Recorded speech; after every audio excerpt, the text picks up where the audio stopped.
pa ako sa bangkang Tres Marias, tahimik pa ang pulo. Akala ko kwento lang sa inuman, yung hirap sa dagat, biro-birong usapan. Pero nung lumayo, nasa lupa, hangin parang galit. Along biglang mataas, hawak sa gilid. Nanginginig ang kamay, ni hindi makaihi. Takot na baka madulas. Hindi pala biro ang buhay sa dagat, buwis buhay sa bawat hagupit ng alon. Habang kayo'y mahimbing, kami gising pa rin para may ulam kayo sa hapat sa maghapon. Hindi pala biro ang kwento ng mangingisda. Dugot pawis binabayad sa bawat huli, kayo'y kumikita.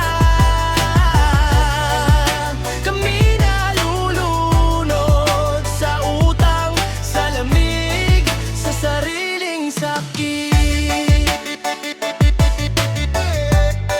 Sa sariling sakit.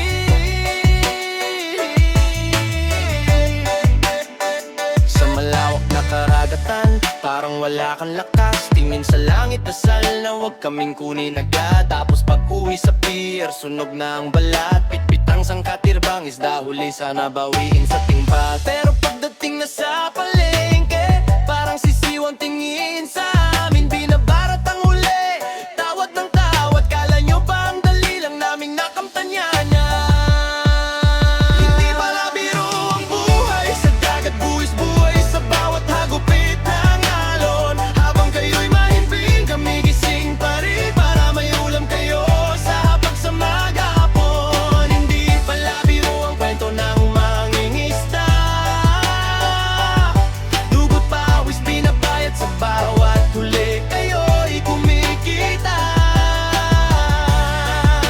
Kami nalulunod sa utang, sa lamig, sa sariling sakit. Kayo, negosyo, pera ang iniisip. Wala kayong pakialam kung sino ang sumisip, kung sino ang nasugatan, kung sino ang naulila. Basta't busog ang bulsa, sarado ang mata kung makapresyo wagas. Tapos pag kayo nagbenta mahal, daming palusot na binabayaran. Pag namatay kayo, madadala nyo ba ang kayamanang nakuha nyo mula sa mangingisda?